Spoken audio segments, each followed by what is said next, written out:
Sash. Noun. A piece of cloth designed to be worn around the waist. Sash. Noun.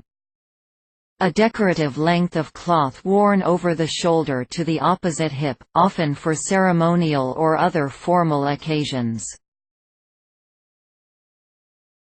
Sash. Verb. To adorn with a sash or scarf. Sash. Noun. The opening part casement of a window, usually containing the glass panes, hinged to the jamb, or sliding up and down as in a sash window. Sash. Noun. In a sawmill, the rectangular frame in which the saw is strained and by which it is carried up and down with a reciprocating motion, the gate. Sash. Verb. To furnish with a sash. Reference.